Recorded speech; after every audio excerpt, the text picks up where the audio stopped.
विनिवेश के बाद बाल्को ने चहुमुखी प्रगति की है। इससे निजीकरण के प्रति लोगों के नजरिए में सकारात्मक बदलाव आया है। यह मानना है सरगुजा जिले के शिक्षकों का, जो बाल्को संयंत्र की अत्याधुनिक मशीनों की प्रणाली और प्रबंधन की कार्यशैली का अवलोकन करने आए थे। सभी ने बाल्को की विभिन्न इकाइयों का अवलोकन किया, जहां अधिकारियों ने उन्हें एल्यूमिनियम उत्पादन के विभिन्न पहलुओं से अवगत कराया।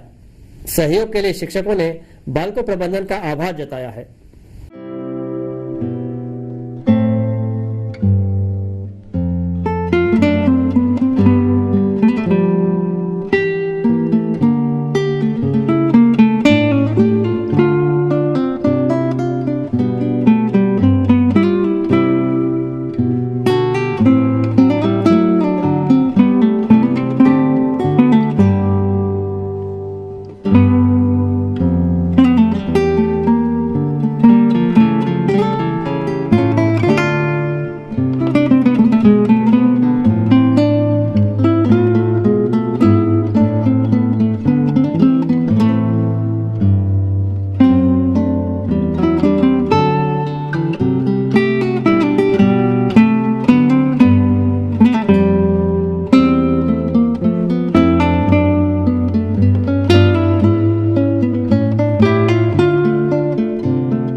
सबसे पहले तो एक जो कॉन्सेप्ट था हम लोग को यहाँ आने से पहले कि जो गवर्नमेंट सेक्टर होते हैं और प्राइवेट सेक्टर जो होते हैं और उसमें बहुत काम करने का तरीका बहुत अलग रहता होगा और कुछ दूसरी तरह की जो इंटरनल फीलिंग्स थी हम लोग के अंदर वो दूर हुई।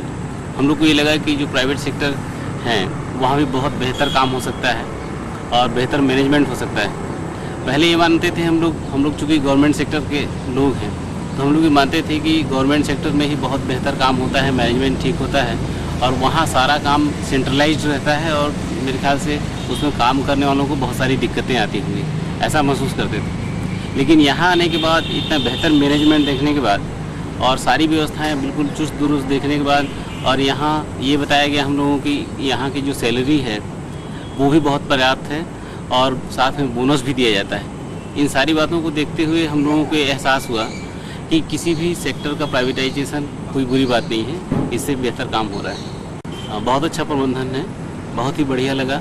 सारी तरह के जिस तरह का कॉपरेशन हम लोगों को जिस तरह से विस्तार पूर्वक समझाया गया कि किस तरह से कार्य होता है, किस तरह से यहाँ कार्य हो रहा है और सारे मैकेनाइज्ड जो चीज़ें हैं वो हम लोगों को दिखाई गई। और इस सबसे बड़ी बात कि जो हम लोग दूसरे क्षेत्र के लोग हैं, शिक्षा से जुड़े हुए लोग हैं, उनको इसके बारे में इतने टेक्निकल चीज़ें हैं उसके बारे में बहुत विस्तार पूर्वक समझाया गया। ये बहुत अच्छा लगा। आज से पहले सर अपन पुस्तक वगैरह में ही पढ़ते थे और जानते थे कि बाल को क्या चाहिए, है ना। आज यहाँ आए एक्चुअल में जैसा पुस्तक वगैरह में हम लोग पढ़ा करते थे और यहाँ जब देखे तो बिल्कुल सच्चाई सामने आ गया कि बहुत ही अच्छी मशीनी वगैरह काम चल रहे हैं यहाँ और बहुत अच्छा फीलिंग हुआ। बालकों का जो प्रबंधन है बहुत ही अच्छा लगा सर अपने को और आने वाले समय में और भी अच्छा हो सकता है ऐसा उम्मीद लगा। पूरा व्यवस्था को देखते हुए पूरा कॉपरेशन वगैरह सब सही है। देखने के बाद ऐसा महसूस हुआ और अच्छा लगा।